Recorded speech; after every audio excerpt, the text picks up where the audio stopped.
বাংলাদেশ জাতীয়তাবাদী ছাত্ররাও যদি চায় এই ছাত্র শিবির এই জামাতের কোনো ছিটে ফুটা এই বাংলাদেশে রাখবে না। আমরা যদি আপনাদের প্রতি সর্বনিম্ন থেকে নিজেদের চোখ ফিরিয়ে নেই তাহলে এই বাংলাদেশে আপনাদের ঠিকানা হবে না হবে না হবে না।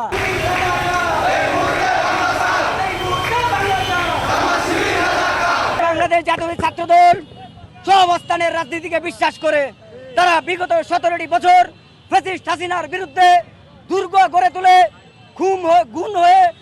গুম হয়ে লড়াই করে 24-এ ফ্যাসিস্ট হাসিনাকে বিদায় করেছে।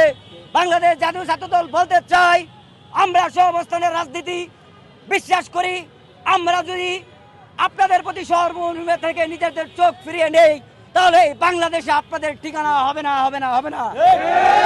আমরা তারেক রহমানের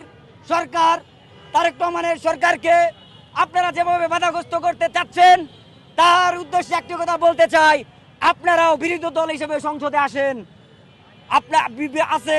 আপনারা অযথাই এই দেশের অগ্রযাত্রাকে বাধাগ্রস্ত করবেন না।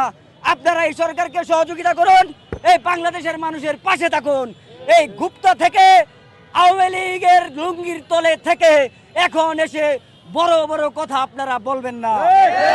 এই বাংলাদেশের মানুষ বাংলাদেশের মধ্যে যারা পাকিস্তানপন্থী হয়ে এখনো পাকিস্তানের জন্য কথা বলে যায়, বাংলাদেশে থেকে যারা বাংলাদেশকে অস্বীকার করে, যারা বাংলাদেশের থেকে পাকিস্তানকে বেশি ভালোবাসে, তাদের জন্য বলতে চাই ভাই অনেক দিন গুপ্ত দেখেছেন। শেখ হাসিনার আমলে আপনারা গুপ্ত দেখে শেখ হাসিনার পেটিকোটের নিচে থেকে আপনারা এখন হঠাৎ করে বিভিন্ন জায়গায় বিভিন্নভাবে বলে বসেন আপনারা অনেক কিছু করেছেন।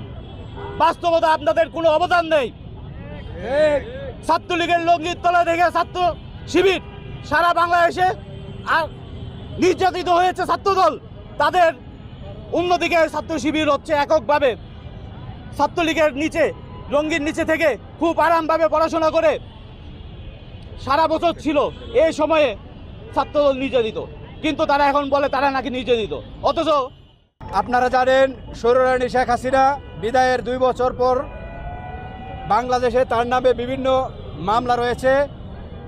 তার এই মামলাগুলা সক্রিয় করে তাকে ফাঁসিতে ঝুলানোর দাবি জানাই আমরা এই অপরাজয় বাংলার বাংলাদেশ থেকে, এবং ঢাকা বিশ্ববিদ্যালয় সহ বাংলাদেশের সকল শিক্ষা প্রতিষ্ঠানে জামাত শিবিরের কর্মীরা যে নৈরাজ্য সৃষ্টি করেছে, নিরীহ শিক্ষার্থীদের যেভাবে অত্যাচার করছে, তার বিরুদ্ধে আজকে ছিল মূলত আমাদের এই বিক্ষোভ মিছিল।